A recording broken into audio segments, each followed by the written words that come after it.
Turn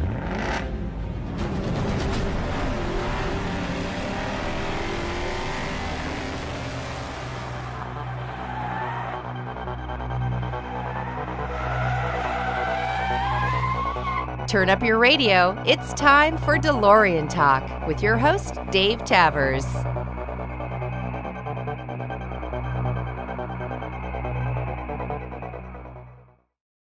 Hi, and welcome to another episode of DeLorean Talk. This is episode number 12. Woo! Thanks for joining. I want to first start by always telling everybody, if you have comments or feedback, please send a message, comments at DeLoreanTalk.com. I'm very open. I'm not going to be offended. I want to hear your ideas and thoughts on how to make the episodes better. If I should be asking different questions, if there's anything on your mind, send it over, and I'd appreciate it. So be sure to check out DeLoreanTalk.com, the website. Check out DeLorean Talk on Facebook and Twitter and all the social medias. Go check out DeLoreanDirectory.com.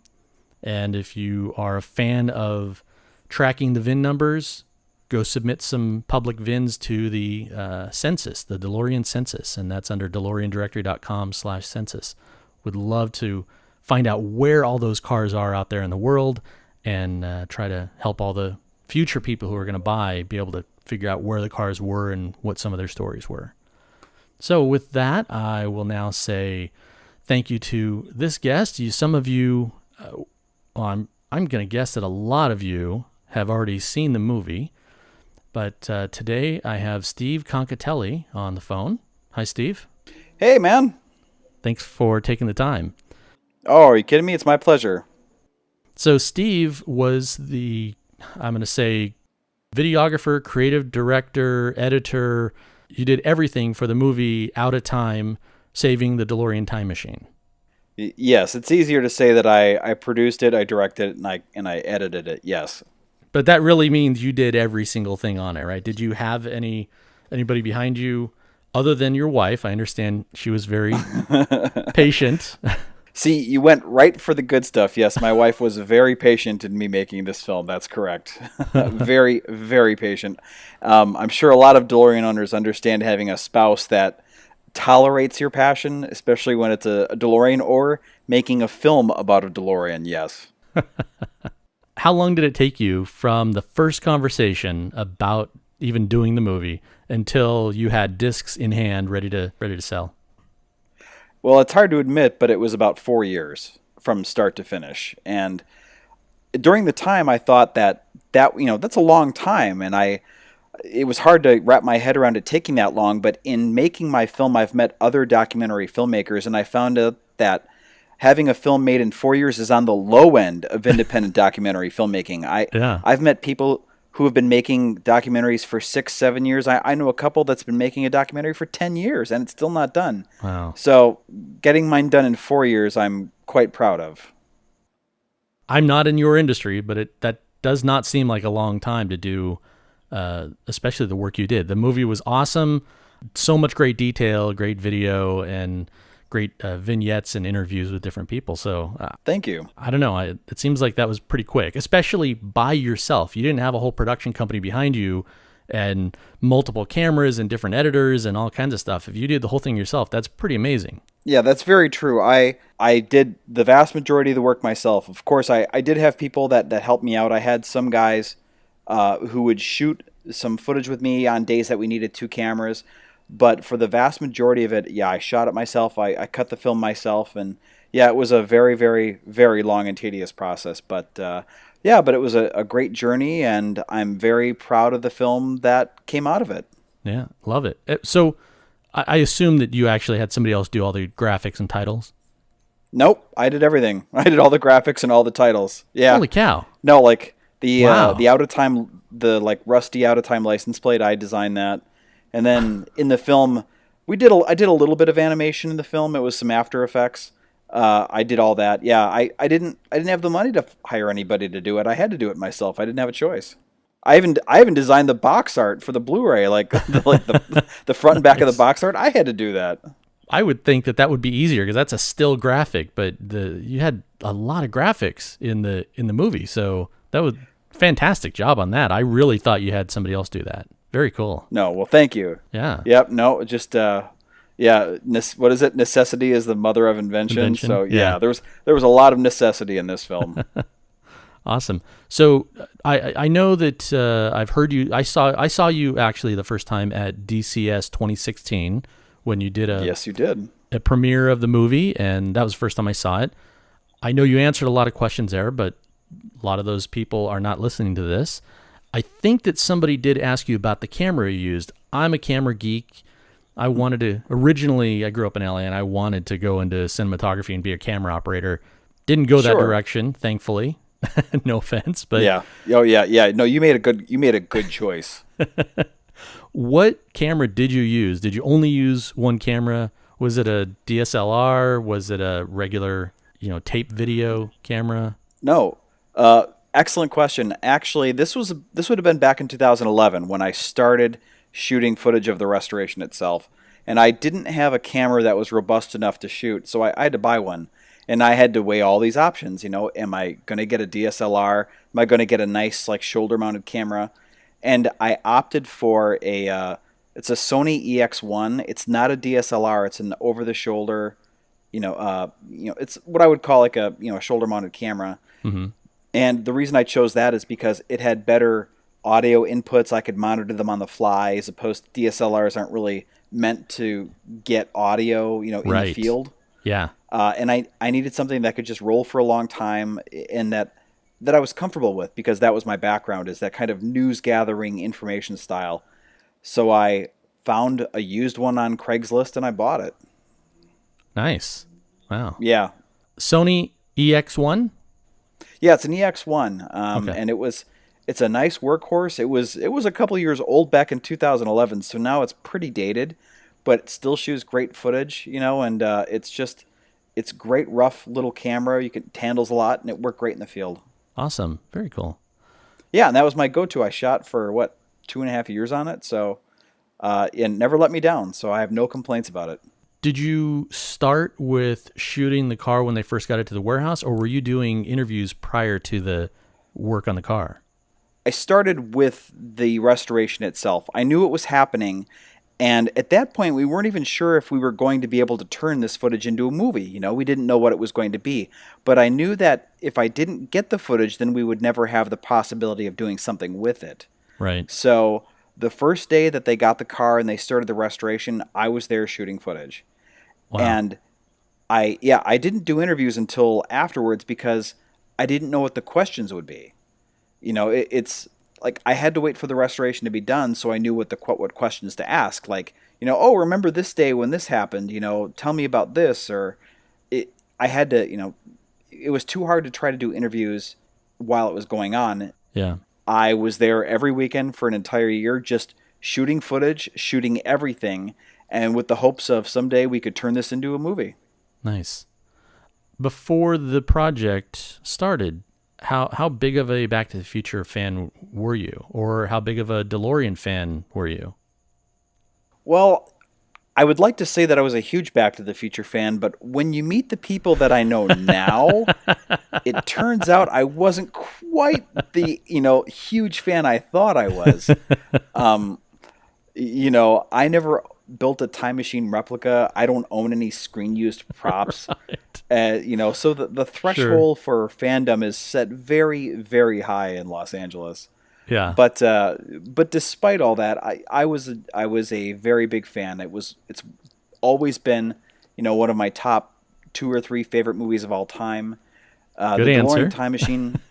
The DeLorean Time Machine I've been in love with since the day I saw it in the theater and it rolled out of the Doc's truck. So yes, I was a giant fan of Back to the Future. Good. That's awesome.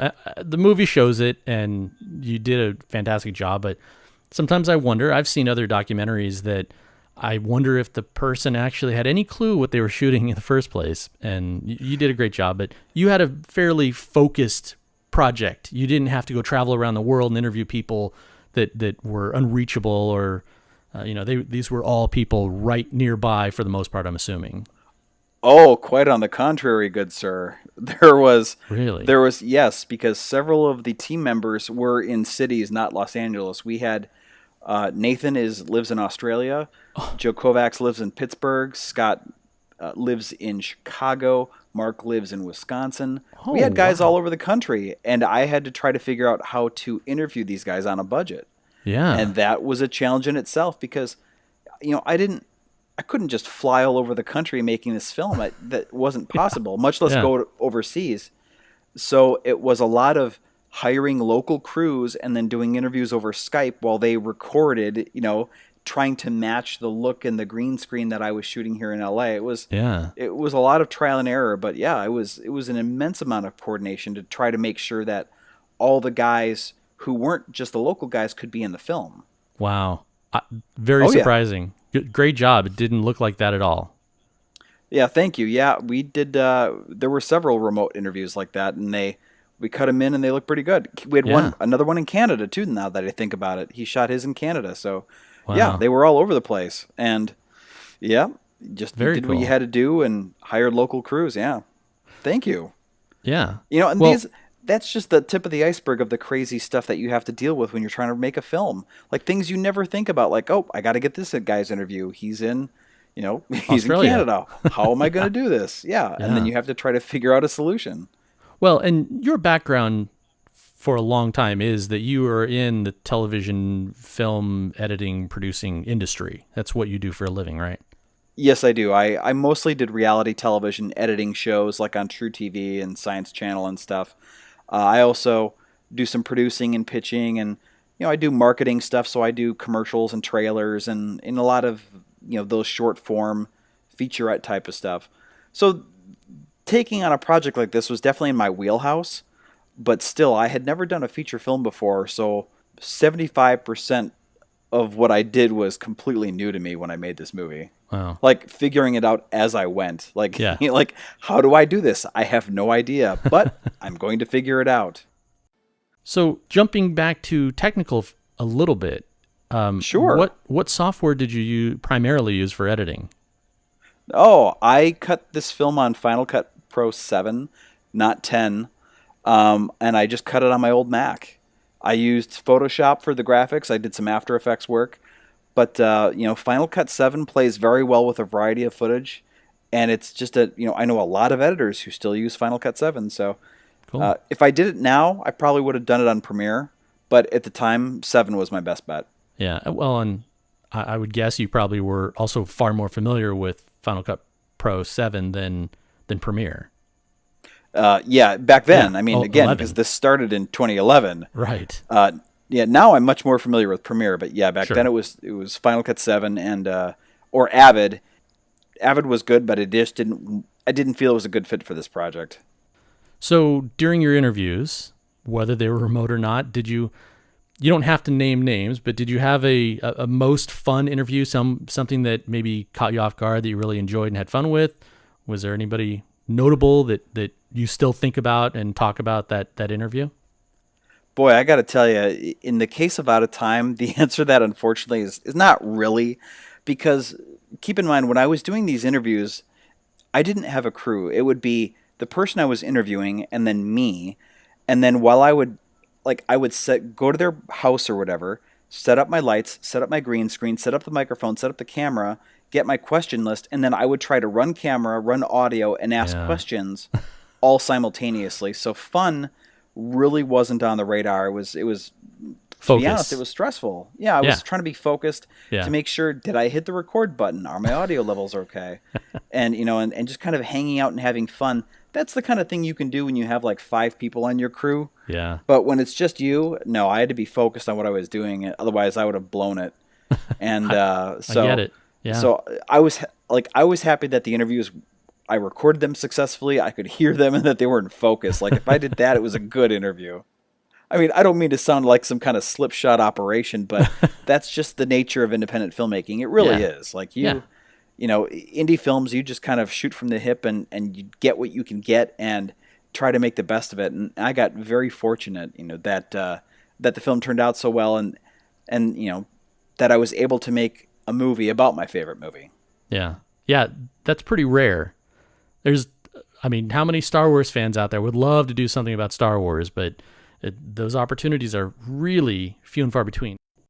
one of the reasons I love the DeLorean is because everybody out there loves a DeLorean. Yeah. People smile when they're in a crosswalk and they see the car, and I'm sure they don't own a DeLorean. So everybody loves it. Totally. You got to make a movie about one of the best movies ever, and especially about one of the best characters ever. Everybody knows the DeLorean Time Machine. Yeah. So yeah, you're definitely a lucky sucker for getting to do that. Oh, definitely. I mean, I got to make a movie about the most famous film car of all time. I mean, and got to make the official film about it. So it's right. Yeah. Not a little YouTube video. No. When I look back on this journey, I mean, it was a long, difficult, and expensive journey, just like DeLorean ownership. But that's the one thing that I go back to, is the fact that of all the fans in the world, I was fortunate enough to be the one who got to make essentially a Back to the Future movie, a real one. Yeah. One that Universal authorized. Universal included a short featurette version of my film on the 30th Blu-ray anniversary disc that came out in 2015. And when they did that, it made my film an official part of the Back to the Future legacy. Yeah. And so to be able to have that honor as a fan was the highest, it was the greatest feeling I could have. That really made it all worth it. Yeah. Well, I, again, love it. I'm hoping that there's still more screenings in the future, because there's people that haven't seen it yet, and it'd be great to, pull something together. Maybe whether it's Southern California or other clubs around the world, to do a screening party and get a bunch of people to bring their DeLoreans out. As a matter of fact, there are. We're working on another Comic-Con appearance right now. I already have a film festival scheduled for early 2018, and we're always looking for great Los Angeles Back to the Future events that we can be a part of and screen the film. So definitely. Very cool. Believe me, it took me 4 years to make this film. I'm going to be promoting it for 4 years. That's the rule. Or I 8. have to sell copies and promote it for as long as it took me to make the film itself. Well, hey, again, 4 years is short compared to other people. Oh my goodness, don't I know it? There's not going to be another movie about the time machine, so this is going to be around a long time. There's some other great documentaries about DeLorean ownership, and there's talk about Back to the Future, but yep, yours is a pretty unique opportunity, and it will be part of the forever part of Back to the Future for hardcore fans. Thank you. I mean, that was something that we discussed a lot early on in the making of the movie, is how am I going to make this movie, and precisely what is the movie going to be about? And, that sounds easy to say now, but at the time, is it about fandom? Is it a recap of the trilogy? How much do we get into the restoration? There were a lot of fine points that we really had to work hard to determine. Like, are we going to go down this rabbit hole of the type of engine that the car has? And how much history of DeLorean itself are we going to have? Are we going to have any? Yeah. And so there was a lot of that determination to make the documentary unique, in that fact that we wanted to cover material that no other Back to the Future doc had covered already. And we wanted to make it in depth about the restoration, but it also had to be accessible to casual fans. Yeah. So it couldn't be like, we're taking off the springs here and doing this. Like, that's too much car stuff. Yeah. And the rule of thumb we used is that if my wife could sit down and enjoy it, then it was fine. Because she's not a car person, and she's a casual Back to the Future fan. But if her eyes started glazing over, because we were talking about, taking this piece out of the engine or that, then it was too much. Yeah. And thankfully, we never crossed that threshold.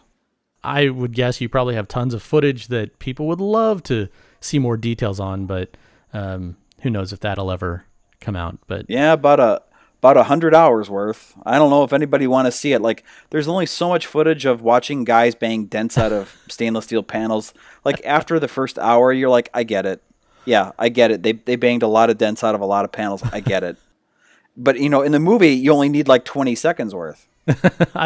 You say that, but I think that there are some.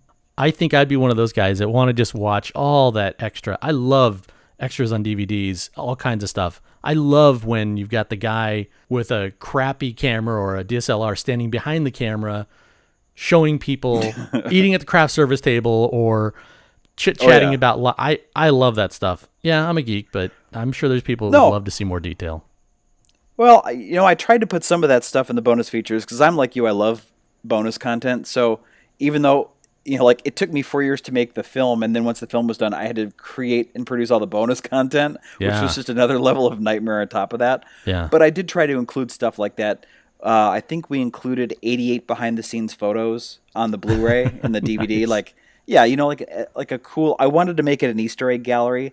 But I wanted people to find it. So it's, like behind the scenes photos taken during the restoration. And here's some little featurettes about the car that didn't quite make it in the movie. So yeah, but in terms of just like all the footage, I got to tell you, like having seen all of it about 1,000 times, I put the best stuff in the film. Like that's the best stuff. Yeah. Everything else is just like the guys getting frustrated about putting, the car seats in for the 5th time. Like you only need to see it once. Yeah. Yeah.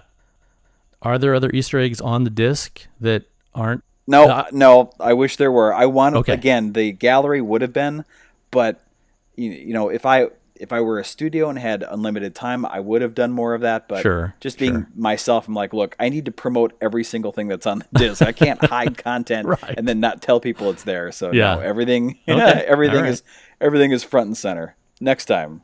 So during shooting or editing, did you have any major scares or anything that, after the fact, like, oh crap, I didn't hit record or... Yes, I did. Absolutely. I had one terrifying major scare, and this would have been, I would say, early 2014. So I had shot all the restoration, and I had shot a fair number of interviews, and I was into editing at this point.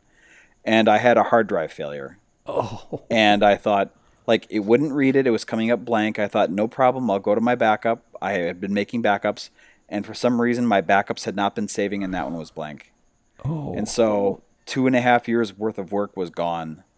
And I got to tell you, I had pretty much a breakdown that day. So I went around the corner to the Mac, the Mac repair place. And I said, whatever you can do, please try to save the information on this drive. And a very, very tense 24 hours later, they called me back. They said, yep, we were able to get everything off of it. And so ever since then, I have done 4 backups. I'm a computer geek, software development world. I have goosebumps when you're talking about that because I've done the same thing. And unfortunately, I've lost content. I lost a couple of years worth of photos. I bought my first digital camera in 96. And at some point, in the late 90s, I thought I had backups and I didn't. And a drive died and and then gone. Wow. So you must have lost tens of megabytes of photos. Exactly. See, there you go. That's a computer joke for you. Yes, that's right. That's a good geek joke. That first camera, it was all built in memory. It was the maximum resolution. There was 2 options, regular and high, and the high was 1024 by 768. So. Oh yeah, yep. And actually, that was kind of the day I told myself, like, look, get serious, and you got to finish this film, And so when I got the footage back, it was balls to the wall. We got to get this done because I was fortunate enough to have been saved from my own stupidity, and that's when I really just kind of gave it the gas and made the tremendous push to get the film done. Sure, yeah, because you don't want something like that happening again. No, I mean, and again, like up to 2 a.m. every night trying to edit the film and trying to get notes, and I would say 75% of actually making a film has nothing to do with the film itself. And that's the hard thing. Like, that's something, if you want to talk about filmmaking, that's something that nobody ever really tells you, and you don't experience that unless you're in it. Yeah. Where the vast majority of things I had to deal with were paperwork and phone calls about coordinating stuff and, getting equipment here and getting this there and getting this licensing deal or, like you need insurance. To release a film, you need to have insurance and you need to have, like, title clearance to make sure your title is okay. Well, how do I do all that stuff? Well, I had to go find out. And even things as simple as the title of the film, Out of Time. Well, trademark check. Well, I had to make sure, like, does Universal own that phrase? Can I call my film that? Is there another film called that? Will Universal get mad? Will the California DMV get mad because I'm using, the DMV? Look, there were 1,000 questions, and I had to just figure out who to ask, who to call, and how to get them answered. And the questions never ended. Yeah. That's the big challenge. It's not impossible to make an independent film, but my challenge was trying to make an independent film about a very famous film. Right. That's where it becomes infinitely more challenging because, making a movie about a famous movie turns out is very complicated. And I stepped right into it, believe me. Yeah. And this is actually where I can give a lot of credit to Bob Gale. I mean, Bob was my go-to person when I couldn't figure out who to go to when I was stuck. I could call him up or email him to say, Bob, how do I deal with, this licensing issue for Universal Studios? And he would say, don't worry about it. Let me reach out. And then a day later, he would put me in touch with, somebody in the legal department, somebody in the marketing department who could help me out and answer my questions. So, yeah, if Bob wasn't on my side, I never could have gotten this film done.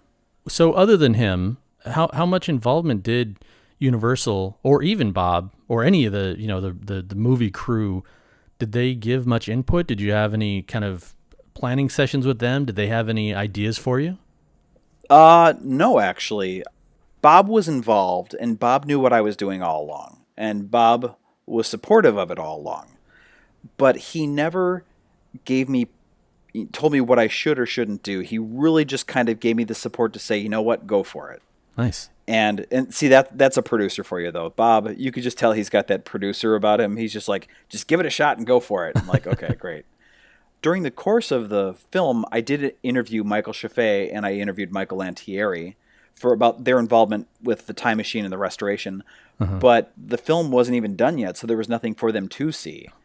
I think Mike Chaffee actually saw the film for the first time at the Peterson when we had our giant screening, and that's the first time he saw the film. So and he loved it. Wow. But during production, no, it was very much the Wild West. The person I actually coordinated most with about exactly what we would have in the film and how to portray the film was Joe Walser, the head of the restoration. And yeah, Joe was intimately involved in those decisions because, for him, as the head of the restoration, it was about making sure that the truth was told, but also, to make sure that it was told correctly. Sure. Early on, it would be difficult for me to maybe tell things apart or, oh, is that the third time you put on those flux bands or was it the fifth time? And Right. he would know that. So, Yeah. Because if I, even good intention, had put something in the film that turned out to be incorrect or if I went out and I said, You're hey, screwed. there were 8 DeLoreans made for the film. No, there were 7 made. Then I would never hear the end of it. And him, the movie being about him, it wouldn't look good on him either. Sure. So Sure. Joe and I put the fine-tooth comb to every bit of information in the film to make sure that it was correct. Good. And to make sure that no fan could come back and point and say that wasn't right. And actually, to date, no fan has. I was just going to say, there has to be somebody that has found out it was you and started questioning or bringing up things that were like, well, I don't know if that's correct. And you just go, nope. We went over the details. No, I haven't had anybody say anything like that. And what's great, though, is like the guys in the restoration team, they saw the film first. Mm-hmm. And those guys are, all of them, like hardcore Back to the Future fans, several layers above me. Yeah. So if something was wrong or something was incorrect, that or even a shot was wrong, they would have caught it. Yeah.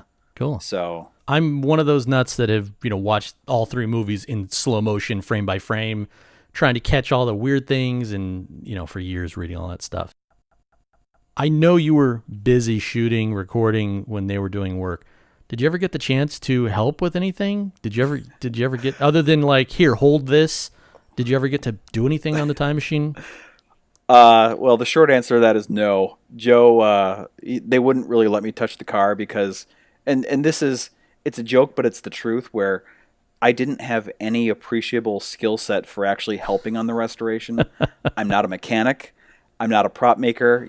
I don't know. I don't know how to change the oil in a car. I don't know anything about DeLoreans. Okay. And so they're just like, dude, you're useless. So just stay there and record. And that's fine. Although I did end up helping out in a lot of regards where at some point or other we all had to go on like errands to go get like, okay, I need you to drive half hour away to this city and go pick up this piece that we had to have, anodized and bring it back. So, okay, well, I'll see you in 2 hours. So you have to go and go to some crazy back alley industrial complex to pick up a piece and then bring it back. There was a lot of that very, very unglorious work. Yeah. Then again, the restoration was mostly unglorious work. People thought it was going to be awesome and cool and fun and like celebrity and, beer and pizza and hanging out. No, that wasn't it at all. It was work. Yeah. No, well, trying to do that project in 1 year, incredible. Yeah. So amazing. And it was largely volunteer. And that's the part that I have trouble wrapping my head around, because these guys were donating their weekends, donating their weeks, donating their nights to work on this car, and it was a giant time commitment. Well, the same thing for you though is Yes. I think any hardcore fan, given the opportunity, would have said yes, whatever they could do. Not at all to diminish anybody's commitment. No, that's true. That's a great opportunity. It's like, yeah, I have no problem. Work 36 hours straight to get this done. I'll do it, because this is forever. I got to tell you, it's very easy for people to say, yeah, I'd love to be involved. I'll do whatever you need. But then when we're 8 months into a restoration and it's Monday morning at 4 a.m. and you have to be to work in 4 hours, been working for 48 hours straight, believe me, that wears real thin. You know, when you're putting the car seats back in for the 6th time because, you know, some of the bolts weren't turned right because they didn't look right. There was no detail spared, and it really was that level of attention. And at those points, I think a lot of those people would have washed out. Sure. That amazing commitment by everybody, and I think everybody that sees the car is thankful that for what they went through. Yeah. Honestly, I think if Universal had just gone to their internal transportation department, they could have turned the car around in a couple months. Oh yeah, it wouldn't have been the same. Yeah, you know, they would have spruced it up a little bit. And this isn't I'm not putting their department down, not at all. But it's the business. Restoration that Joe and the team did was love. A restoration that I think only fans could have done correct, because it was love. Yeah. And that car went together and was taken apart more times than I can count. When you watch Out of Time, it seems very linear, you know, like, hey, this went on, and this went on, then this went on. No, that's not how it happened in real life. In real life, parts went on, you'd look at them, not right, parts come off. Parts go back on, nope, still not right, parts come off. But every time they would go back on, they would get a little closer to accuracy and a little closer to perfection. Yeah, correct. Because that's all it was. In Joe's opinion and the opinion of everybody on the team, it's either right or it's wrong. Yeah. It's not close. It's not almost. It's simply right or it's wrong. Yeah. And that's what the restoration needed. Yeah. And believe me, we all hated it at the time. It was hard to do the restoration. It was hard to do the movie about the restoration. But in the end, now that the car's restored, the pain fades, but the car is still perfect. Otherwise, you'd be going and looking at the car, looking at that one little thing that, you know, could have been a little better, but you were tired that day, so you went home. Then you don't have a chance to go back and fix it sitting in the Peterson. Mm-hmm. Hopefully, they won't have to do a restoration like this for another 50 or 100 years.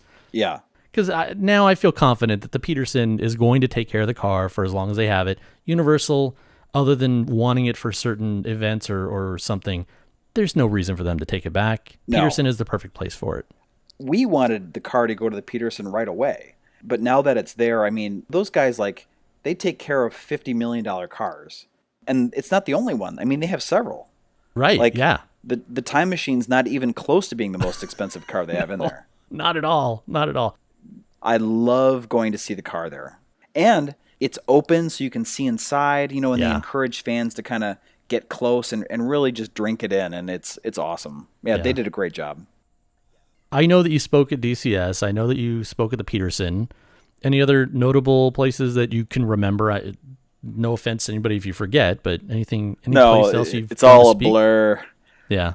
Joe and I did a panel at San Jose Comic-Con, Silicon Valley Comic-Con. We did that one year, and then we did Pittsburgh Comic-Con, and I'm getting ready to do Salt Lake City Comic-Con. It's just a blur of conventions at this point, awesome. You know, to try to figure out.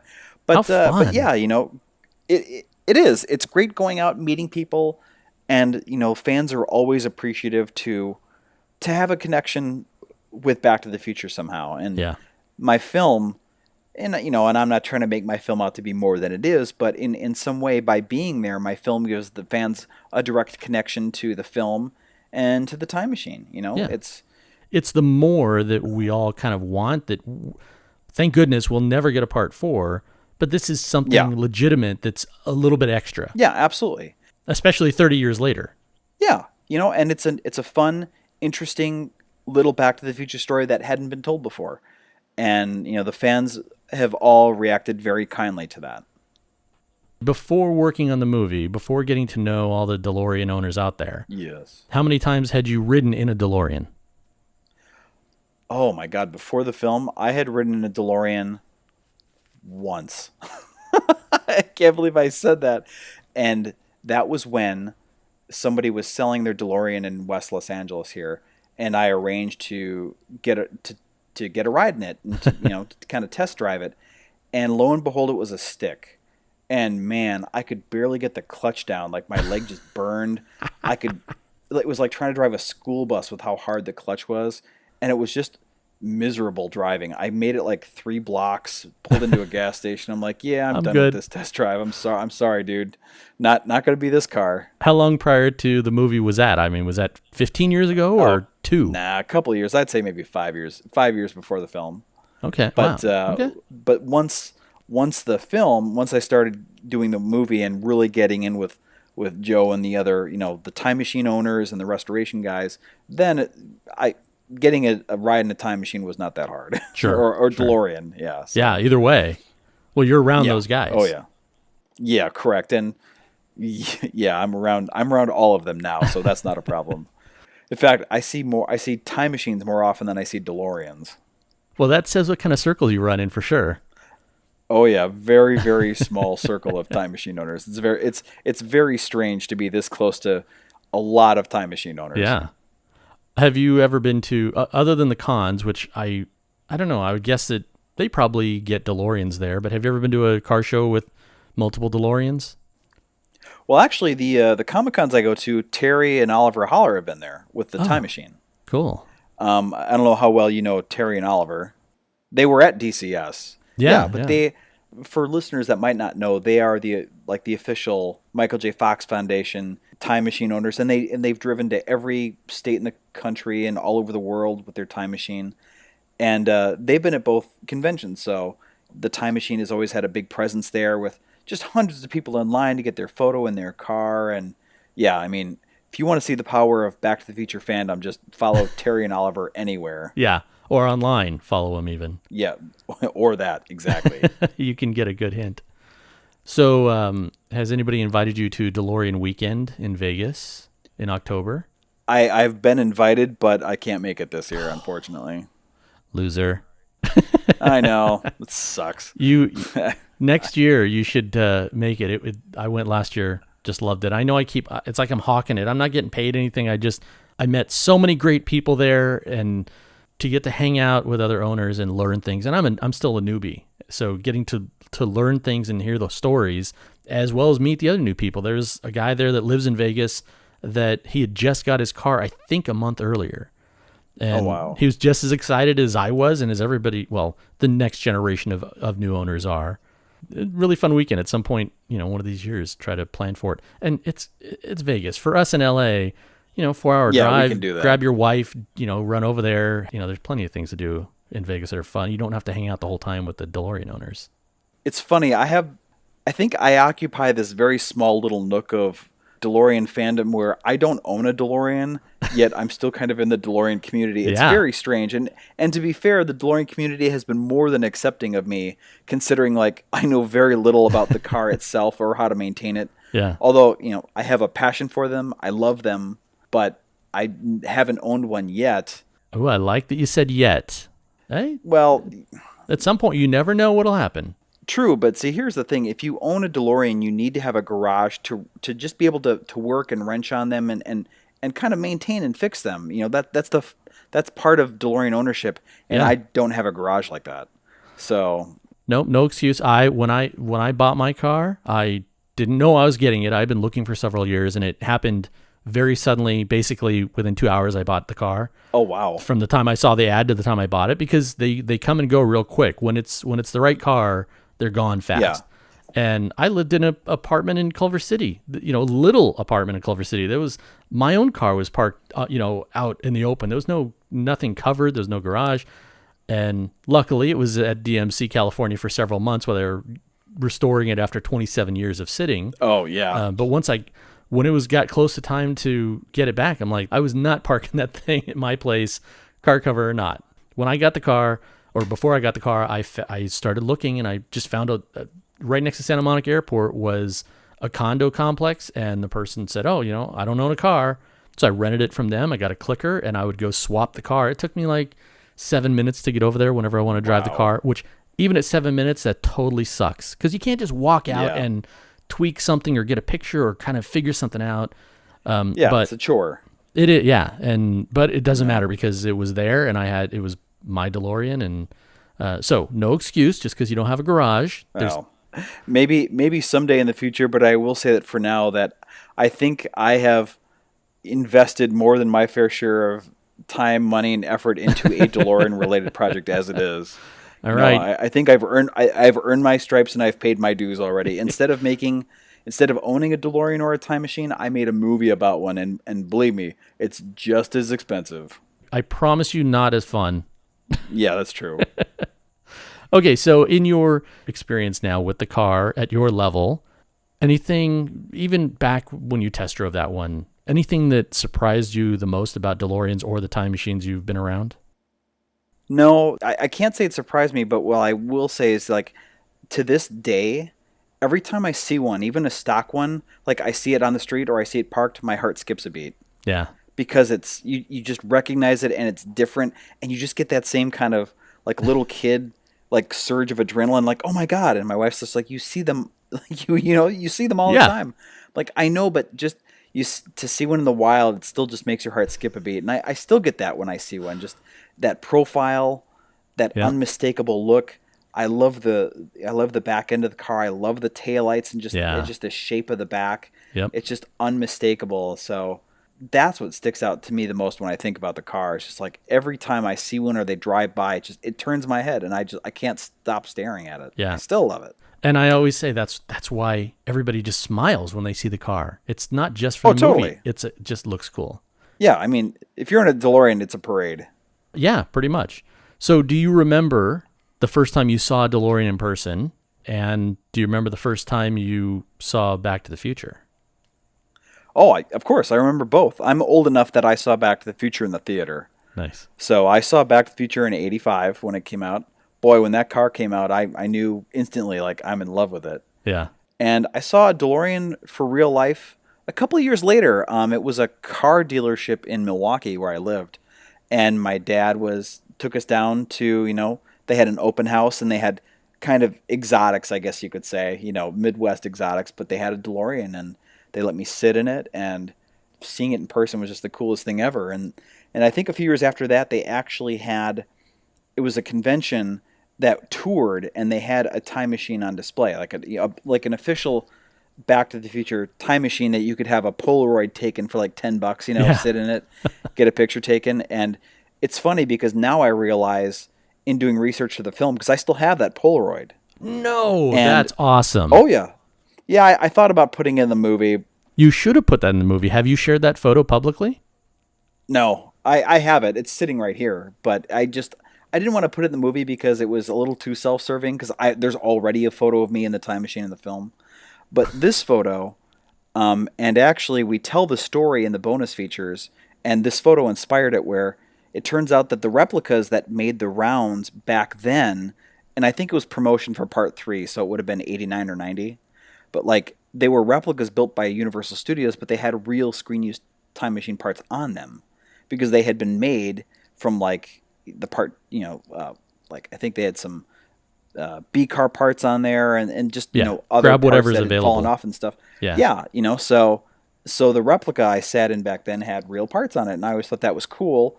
And so when it came time to do the movie, and Joe and I did the commentary, we tell that story in the bonus features about how I'm sure many other people have that same Polaroid in like the little Back to the Future sleeve that I have. Oh, and you have it in the sleeve even. Oh yeah, I have it in a little faded Back to the Future sleeve. One of these days I'll get Bob to sign it or something like that. But I don't need him to sign that to make it special. It's just the fact that I still have it makes it special. Man, that would be really awesome. But I'm glad I have it. That is ironic though. But like, that shows you how much I love the film. Like, I have this. Oh yeah. God, it's got to be close to 30. Yeah, I mean 89. So it's probably 28 years old. This Polaroid. Yep, still have it in the sleeve. And I look at it and I see that smile on my face. I'm like, God, I still get that smile when I go see the car. My story of trying to get that Polaroid was I was living in Northern California with my dad, and there was an announcement that the they were going to have the DeLorean Time Machine on display at this car show event, something or another. And like you said, it was for promotion of part 2. I saved my money. I planned everything. And it was about a 4-hour drive away from where I was at. So I was gung-ho. I told everybody I was planning it for weeks. And, at 16, you don't have a lot of experience driving long distances. Most people don't. And I was still, learning about, you don't want to run out of gas. And when you're hungry, you got to stop, all that stuff. Because 4 hours at 16, that's a pretty long trip when you're driving. Yeah, it is. So I get there. I'm super excited. I pay the $10 for parking. I get up to the front door, and there's a giant sign that says, "Sorry, the DeLorean Time Machine was damaged in an accident on the way here, and it's not on display." I was like, "Oh, dude, are you kidding?" I could not believe it. Yeah. So that was the time. And at that, I don't remember after that ever seeing one come around to be on display, but man, I was excited and just devastated when I didn't get to see it. Boy, that hurts just to hear. 4-hour drive. If it had been 45 minutes, it would have been probably not as noticeable. And of course, I saw the Time Machine on the Universal tour, but just wasn't the same thing as being able to be right up close to it rather than driving by on a tram. Well, have you gone to the Peterson yet to see the A-car? I was there that night for the dedication, for the unveiling of the A-car in the movie, and I've been there many times. I had a pass, so I took tons of people. I even got in trouble because the last time or second last time I went, I took my 360 camera with the monopod. Oh, yeah. And was taking pictures, and I had one right next to the door, and security comes over. "Oh, no, you can't do that." I was like, "Oh man, it's a monopod." Yeah. Yeah, security has been they jump on a lot of Back to the Future fans for taking pictures, but at the same time, that's what you want them to do. Yeah, you want to keep the car safe. Exactly. And otherwise, it can turn into the same thing as what happened to Universal. People start picking parts off of it. Yeah. No, they watch that car like a hawk there. You can't get too close to it. I was surprised. I mean, the fact that I got one shot, the 30 seconds, and then boom, there's security. And I was not inside the car. I didn't put anything in the car. It was just at the edge, but it was still. Nope. You get close enough, or you bring a tripod. They see you. They'll jump on you, and if you don't listen to them, they'll escort you out of there. Yep. And again, that's good. It's good. Okay, so of the 3, I mean, this is DeLorean talk. You don't own a DeLorean, but you've been a fan, and yes, almost everybody that I have interviewed has said the same thing. Back to the Future. Yeah. No matter how much people don't like it, that is a reason why these cars still exist today. It's a reason why a lot of people buy them and take care of them because of those movies. So, for you, which one of those 3 is your favorite? Part 1, 2, or 3? Man, that's... I can't. You can't ask me that question for crying out loud. I made a Back to the Future movie. Everybody has a favorite. No, I do. I like them all for different reasons. One is the classic, because that one is just realistic isn't the right word, but it's the most. It feels like it's the most grounded in reality. Well, sure. And it's the simplest story. 2, I think, is just fun. Yeah. Because just with the zaniness of it, and then 3 I find is a really solid Western. But if I had to just pick one, I'd probably pick the first one. I'd probably pick the original Back to the Future. Yeah, it's just especially now that I'm older and now that I'm a parent. Growing up, you always empathize with Marty McFly. Going back to see your parents. But now I'm almost at his parents' age, and I've got a son, and now suddenly I'm like, boy, I'm trying to imagine him going back to meet me in high school, and I'm on the other side of it now, and it makes it that much cuter, and it just has that much more meaning for me now. What you just said, that is the first time I think I've heard anybody other than Bob's told that story 100 times about him when him and Bob were writing it.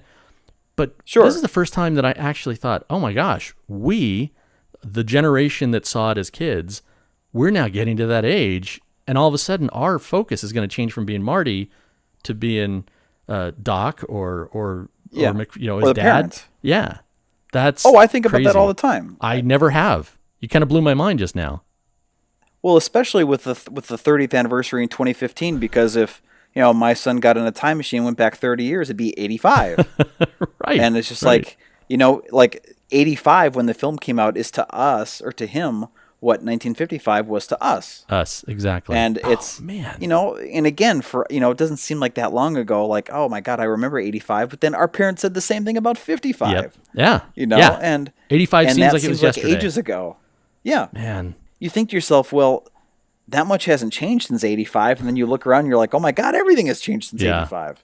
And it is a different world. And I laugh when I think of, Marty had trouble going back and blending in, and his watch beeps, and he didn't know how to do simple stuff. But by God, Open a bottle. if my son went back to 85, without phones or internet, he'd be lost. And it's hilarious.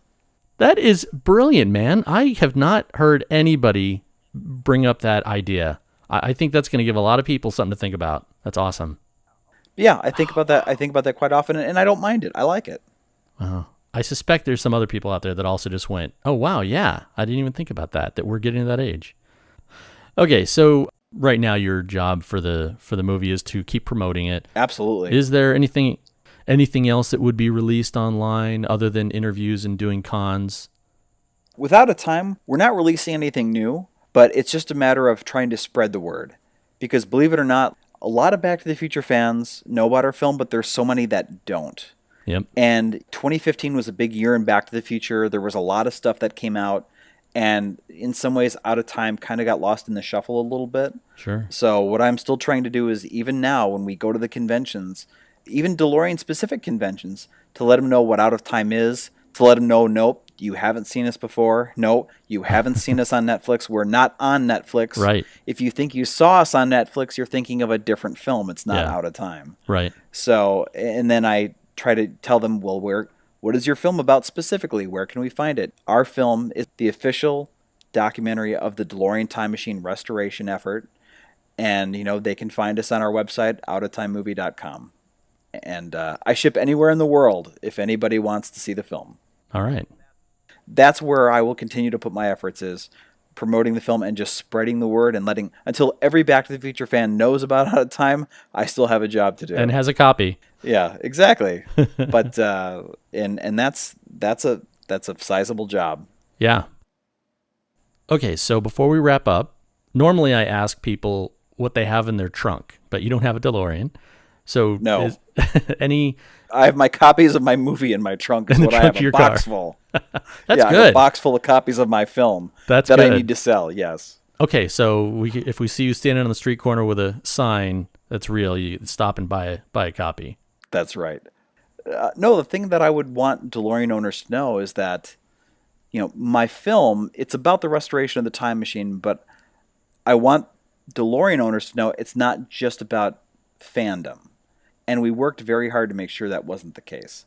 It's a movie that has fans in it, but it's fans who are working hard and showing a high level of knowledge on how to restore this priceless movie prop that happened to be based on a time machine. Yeah. So it involves restoring the time machine that I'm sure every DeLorean owner, knows something about it, on getting, taking it all apart down to the frame, putting it back together, and then doing an entire second restoration of all the time machine parts on top of of the car, on top of a DeLorean restoration. Yeah, it's two restorations. Yeah. And, and I really think that there's something in there that DeLorean owners who aren't necessarily Back to the Future fans can enjoy and get something out of. And Back to the Future fans, of course, can get something out of it too. No doubt. It's a great movie, even if you're not a massive Back to the Future fan. Yep, absolutely. Steve, again, thank you so much. Oh, absolutely. And I love talking to people about making the movie and answering questions. So if anybody who listens wants to ask me a question, they could just go to the website, Out of Time, like the license plate, OUTATIME, OUTATIMEmovie.com, and I answer every email that people send me. So yeah, if somebody wants to know a fun fact about the film or has a question, I'll answer it. Or if people have questions about the time machine and the restoration, they can go onto Facebook and ask Joe and the restoration team.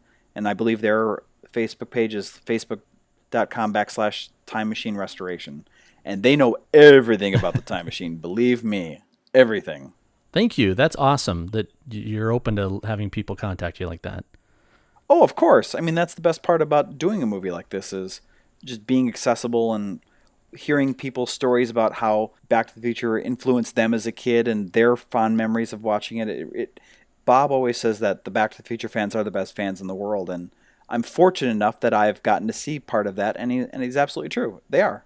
Well, thank you again, and I hope that you will check out future episodes and get some more education on maybe the more boring side of DeLorean ownership. And I look forward to it someday. Good. And I hope to see you at some DeLorean car shows or events in the future. Oh, that I can guarantee. I will see you in the future. Dude, you set it up. Thanks, Steve. All right, bye. Bye-bye. And with that comes the end of episode number 12. So I'm sincerely thankful that Steve took the time to join me and share with everybody. As always, please do send in your comments, questions, ideas. If you have a suggestion for somebody that might be willing to come and join me on a call, let them know and forward them on to me. And buy my film. And buy his film. And if you haven't been on, go like DeLorean Talk on Facebook and Twitter and social media. Share it with other people that are fans, even if they're not owners. Just share it with people that like the car. Because I've had a couple of people on the show that weren't even DeLorean owners. And I didn't know it until I started talking to them. Because they talk online like they own DeLoreans. So this is not just for DeLorean owners. DeLorean Talk is for everybody. And I'm thankful for everybody that has written in and told me to keep doing it and that they enjoy the show. I appreciate it.